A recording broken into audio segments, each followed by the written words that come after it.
మరి కులరహిత సమాజం అని మీరు అంటారు, వెనక మీ కులాన్ని పెట్టుకున్నారు మీరు. మీకున్నటువంటి ప్రివిలేజెస్ అన్ని కులాలకు లేవు కదండి గాంధీ గారు.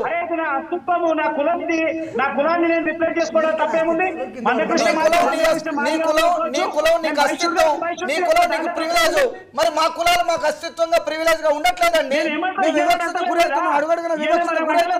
మరి దానికి మీ సమాధానం ఏంటి? నీకు కంఫర్ట్ ఉంది కాబట్టి, నీకు అది ఉపయోగపడుతుంది కాబట్టి నువ్వు దాన్ని కొనసాగిస్తున్నావు. మరి అన్ని కులాలకు నష్టపోతున్నాను. నీకన్నా ఎక్కువ ఈ రాష్ట్రాల్లో కానీ ఈ దేశంలో కానీ నష్టపోతా ఉన్నా.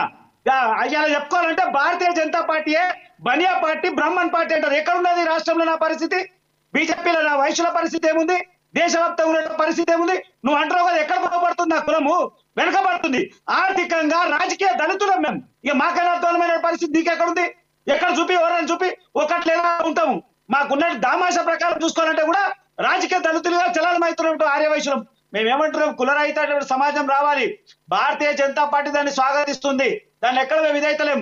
ఒకటే చెప్తా ఉన్నాము, విచ్ఛిన్నమైనటువంటి ప్రభావం ఉన్న తప్ప చేస్తా ఉన్నాం. ఇంకోటి మాట్లాడుతా ఉన్నా, 350కి పైగా కులాలు. ఆ మాట చెప్పేయండి, మీ ఆర్ఎస్ఎస్ చీఫ్ తో ఆ మాట చెప్పేయండి. మీరు కాదండి గాంధీ గారు, మీ ఆర్ఎస్ఎస్ చీఫ్ తో ఆ మాట చెప్పేయండి. ఆర్ఎస్ఎస్ చెప్పింది కదా, ఆర్ఎస్ఎస్ స్వాగతిస్తుంది కదా. ఒక నిమిషం గాంధీ గారు, ఆర్ఎస్ఎస్ ఈ రోజు చేసిన వ్యాఖ్య ఏంటంటే, ఆర్ఎస్ఎస్ లో ఉన్న